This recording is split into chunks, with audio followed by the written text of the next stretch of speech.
बिस्मिल्लाहिर्रहमानिर्रहीम। Welcome to my channel. आज का हमारा टॉपिक है function of clause and types of clause. इससे पहले हमने क्लास को फिर इंडिपेंडेंट और डिपेंडेंट क्लास को डिस्कस किया है। अगर आपने वो वीडियो नहीं देखी तो वो देख ले ताकि आपको फंक्शन और टाइप्स में आसानी हो। फंक्शन ऑफ सबऑर्डिनेट क्लास को स्टार्ट करते हैं। सबऑर्डिनेट और डिपेंडेंट क्लास में function is a noun, an adjective और an adverb in a sentence. Subordinate clause या डिपेंडेंट क्लास किसी भी जुमले में as a noun, as adjective या एज एडवर्ब फंक्शन करेगा। On the basis of their function in a sentence, subordinate clauses can be divided into the following types.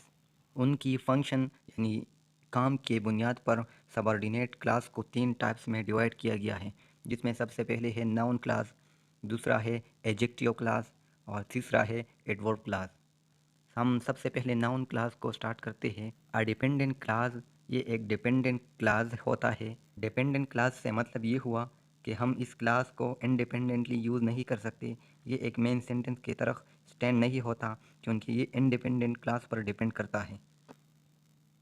A dependent clause that function as a noun in a sentence is called noun phrase.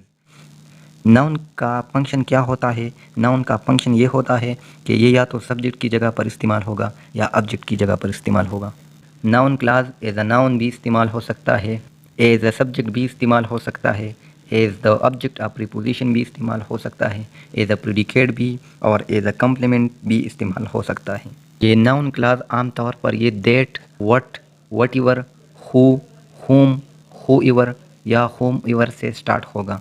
Example को देखते हैं। What he did made a problem for his family. यहाँ पे what he did ने as a noun function किया है, हम इसे नाउन क्लास कहेंगे। ये एक नाउन की तरह काम करता है। Whatever you learn will help you in future. यहाँ पे वट एवर यू लर्न एक नाउन क्लास है जो एज अ सब्जेक्ट यूज़ हुआ है।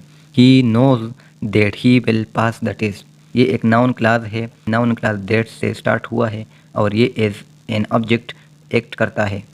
दूसरा टाइप हमारे पास है adjective class. Adjective class, a dependent clause that functions as an adjective in a sentence is called adjective class।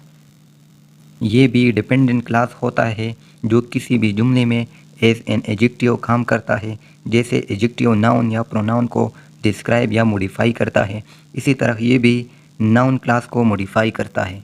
Adjective class आमतौर पर ये रिलेटिव प्रोनाउन से स्टार्ट होगा। That, who, whom, whose, which और हुज से। Example को देखते हैं। He wears a shirt which looks nice. यहाँ पे विच लुक नाइस एक एडजेक्टिव क्लास है जिसने नाउन शर्ट को मॉडिफाई किया है। I met the boy who had help me. यहाँ पे एडजेक्टिव क्लास हु से स्टार्ट हुआ है जो बॉय नाउन को मॉडिफाई करता है। The person who was shouting needed help. यहाँ पे हु वाज शाउटिंग एक एडजेक्टिव फ्रेज है जो एक नाउन को मॉडिफाई या डिस्क्राइब करता है और ये एडजेक्टिव फ्रेज एक रिलेटिव प्रोनाउन हु से स्टार्ट हुआ है। एडजेक्टिव क्लास दो किस्म के होते हैं, एक रिस्ट्रिक्टिव क्लास होता है और दूसरा नॉन रिस्ट्रिक्टिव क्लास होता है। A restrictive clause limits the meaning of preceding noun और प्रोनाउन। रिस्ट्रिक्टिव क्लास ये अपनी साबिक़ नाउन या प्रोनाउन की मीनिंग को रिस्ट्रिक्ट करता है। एग्जाम्पल को देखते हैं। The student in the class who studied a lot passed the test. यहाँ पे ये एक स्टूडेंट को रिस्ट्रिक्ट करता है क्योंकि यहाँ पर द स्टूडेंट से मुराद एक स्टूडेंट है। ये एक स्टूडेंट को, ये होल क्लास में एक स्टूडेंट को रिस्ट्रिक्ट करता है। और दूसरा है non restrictive class. A non-restrictive clause tells us more about preceding noun or pronoun, but does not limit the meaning of preceding noun or pronoun।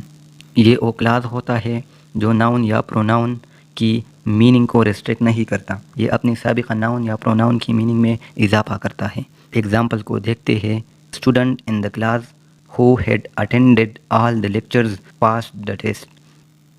यहाँ पे who had attended all the lecture, ये हमें more information देता है noun के बारे में, ये हमारी इन्फॉर्मेशन को रिस्ट्रिक्ट नहीं करता। यहाँ हु स्टडी अलॉट से मतलब ये हुआ कि यहाँ सेवरल अदर स्टूडेंट भी क्लास में है। ये हमें एक स्टूडेंट के बारे में नहीं बताता बल्कि उन स्टूडेंट के बारे में बताता है जिसने क्लास में हार्ड वर्क की हो। ये हमें उन स्टूडेंट के बारे में बताता है जिसने क्लास में स्टडी की हो। یہ ہمیں ایک اسٹوڈنٹ کے بارے میں نہیں بتاتا۔ تیسرا اور آخری کلاس ہمارے پاس ہے adverb class. An adverb class is a dependent class that function as an adverb in a sentence is called adverb class۔ یہ بھی ایک ڈیپینڈنٹ کلاس ہوتا ہے جو جملے میں ایک ایڈورب کی طرح ایکٹس کرتا ہے۔ ایڈورب کلاس بھی ایک ایڈورب کی طرح ورب کو، ایڈجیکٹیو کلاس کو یا ادر ایڈورب کلاس کو کسی بھی جملے میں موڈیفائی کرتا ہے۔ کسی بھی انڈیپینڈنٹ کلاس کی سچویشن کو ڈسکرائب کرتا ہے، ٹائم سے ریلیشن کے مطابق یا فریکوینسی یا کاز اینڈ ایفیکٹ کانٹریسٹ کنڈیشن کے مطابق انڈیپینڈنٹ کلاس کی سچویشن کے بارے میں بتاتا ہے۔ یہ انڈیپینڈنٹ کلاس سے ایک ریلیشن رکھتا ہے۔ یہ مین کلاس کی حالت یا ریلیشن کو واضح کرتا ہے، اور ان سب ریلیشن کے لیے ہم ڈفرینٹ کنجنکشن یوز کرتے ہیں، جیسے ٹائم کے لیے الگ ہوتا ہے، ریزن کے لیے الگ، پرپز کے لیے الگ، کنڈیشن اور مینر کے لیے الگ ہوتا ہے۔ ٹائم کے لیے ہم جو کنجنکشن استعمال کرتے ہیں وہ ہے when, when ever, since, until، before، after، while، as، by the time، as soon as۔ ہم کانٹریسٹ کے لیے جب ایک انڈیپینڈنٹ آئیڈیا جو ہے وہ ڈیپینڈنٹ آئیڈیا سے مختلف ہو تو ہم ایڈجیکٹیو کلاس یوز کریں گے، اور اس کے لیے ہم although، even، whereas، while دو کا استعمال کریں گے۔ کنڈیشن کے لیے یعنی کسی شرط کے لیے ہم if، unless، only if، whether or not، even if، providing or provided that، in case کا استعمال کریں گے۔ کاز اور ایفیکٹ کے لیے ہم because، since، now that، as long as، so that کا استعمال کریں گے۔ پرپس کے لیے ہم so that یوز کرتے ہیں، اور مینر کے لیے as if یا as such کا استعمال کرتے ہیں۔ ایگزامپل کی طرف آتے ہیں، don't go before he comes۔ یہاں پہ ہم نے before کو استعمال کیا ہے جو ٹائم کے لیے ہم استعمال کرتے ہیں۔ he takes medicines because he is ill۔ یہاں پہ because کو ہم ریزن کے لیے استعمال کرتے ہیں۔ ایک انڈیپینڈنٹ آئیڈیا کو ڈیپینڈنٹ سے ریلیٹ کرتا ہے، ان کے درمیان ریلیشن بناتا ہے تھرو آ ریزن، اور ریزن کے لیے ہم because کا استعمال کرتے ہیں۔ تیسری ایگزامپل میں ہم دیکھتے ہیں unless you study for the test you can't pass it۔ یہاں پہ ہم نے unless کا استعمال کیا ہے جس کو ہم کنڈیشن کے لیے استعمال کرتے ہیں۔ اگلا ایگزامپل ہے you are safe as long as you drive carefully۔ یہاں پہ as long as نے ایک انڈیپینڈنٹ آئیڈیا کو ڈیپینڈنٹ سے ملایا ہے۔ as long as کو ہم کاز اینڈ ایفیکٹ کے طور پر استعمال کرتے ہیں۔ امید کرتا ہوں اب آپ کو کلاس اور ان کی ٹائپس میں کوئی بھی مسئلہ نہیں ہوگا۔ اب بھی اگر کوئی مسئلہ ہو تو آپ کمنٹ سیکشن میں پوچھ سکتے ہیں۔ Thank you for watching my videos. خدا حافظ۔